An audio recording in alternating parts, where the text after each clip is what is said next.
Hello mga katurista. Nandito tayo ngayon para i-unbox yung isa sa pinakamahalagang package na dumating sa akin. Actually, wala akong plano nito noon, no? Pero maraming nag-advise na magpa-certify tayo. Originally, I plan to go around the Philippines, especially the 82 provinces of the country. Napuntahan ko na yung almost 60 provinces ng buong Pilipinas since birth. Noong mga year 2000 pa, na ikot ko na yung mga almost 50 na provinces. Napuntahan ko na, pero hindi pa masyadong recorded yung mga ganon. Wala pa tayong mga masyadong picture, no? Wala pa tayong mga masyadong video. Gusto ko rin na umikot, no, ng buong Pilipinas in one instance. Yung isang ikot lang, lahat ng 82 provinces, balikan lahat yon, no? And then may nag-advise sa akin na mag-register sa Philippine Loop Adventure Tour, no? Ito ay accredited ng Department of Tourism sa mga sino mang iikot sa buong Pilipinas. Lalo na sa mga may mga iba't ibang checkpoint or mga lugar na kailangang may i-document mo yung pagpunta mo doon. Lalo, especially sa halimbawa sa Mindanao, we have Jensan, and then yung mga port ng Dapitan, port ng Lipata, and then sa Visayas, and then hanggang sa Luzon, no? Doon sa Subic, doon sa highest highway point, no? And then doon sa Tugigaraw, portion doon sa Luzon. Nandito yan nakasaad doon sa package. Actually, dumating itong package na to last December, no? Kasi iikot sana ako starting December, Christmas, hanggang end ng January, no? Pero hindi ko binuksan. Ngayon ko lang bubuksan.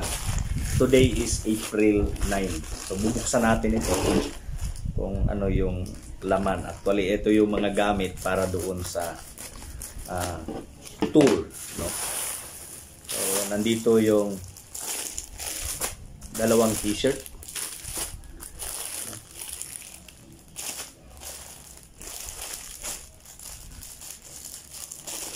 Buksan natin itong t-shirt.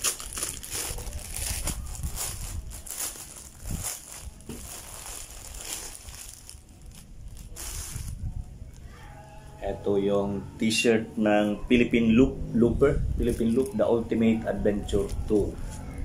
Ito nga. So, nakalagay dito, discover the beauty of the Philippines, explore 45 provinces, 65 cities, 16 regions, 5,000 kilometers of fun and adventure in 30 days. Actually, time limit, pero pwedeng hihinto. Isang portion nito, at saka part nito Mindanao lang halimbawa, o kaya papunta ng Luzon.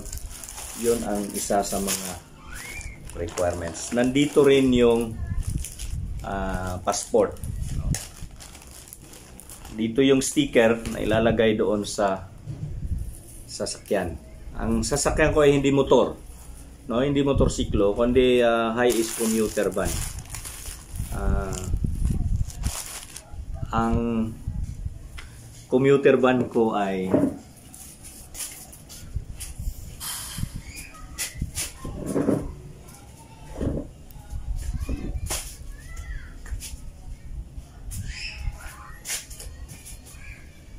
wala dito yung commuter van ko, pero nandito yung picture, oh.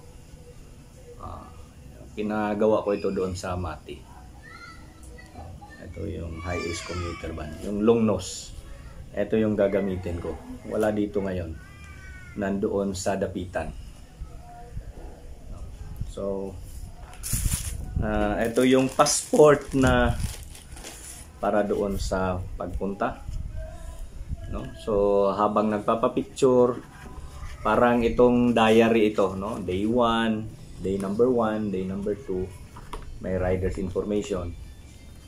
Ito yung parang record. Kung sa eskwelahan, ito yung class record, no? So ano yung And then ito yung participants number 231246. Siguro yung 12 is December 2023. 46 ito yung number ng nag-register, no? So ilang kilometer yung naabot mo nung araw na yon, yun ang mga nakalagay dito. Dito rin yung mga Philippine map. And then nandito yung sticker na ilalagay doon sa sasakyan.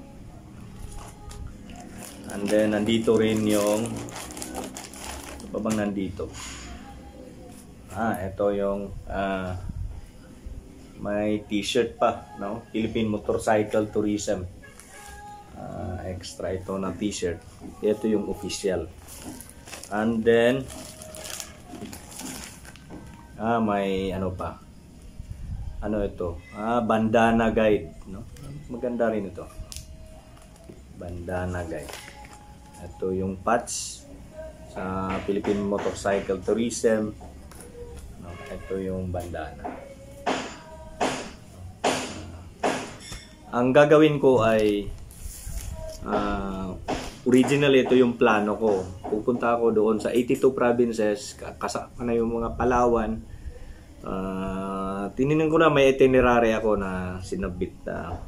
Kaya lang, ang gagawin ko ay kung maaari, ikutin ang 82 provinces in 40 days, in less than 40 days.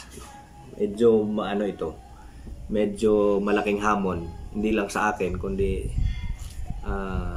sa iikot ng buong Pilipinas. Karamihan doon sa nakamotor ay of course hindi naman sila pwedeng matulog sa motor. Pero ang gagawin ko ay kung maaari matulog ako doon sa sasakyan, no? Sa loob lang ako ng van, parang van life din ito, pero sanay naman ako matulog sa sasakyan, no? Siguro mga 100 times ako natulog, no? Kahit mga konting travel. Pasensya na doon sa mga ingay. So, yun ang gagawin ko. Ngayon ay 50 years old na ako. Isa ito sa gusto kong gawin ngayong 50 years old ako, no? Na within my 50th year ay mapuntahan ko ang 82 provinces, no?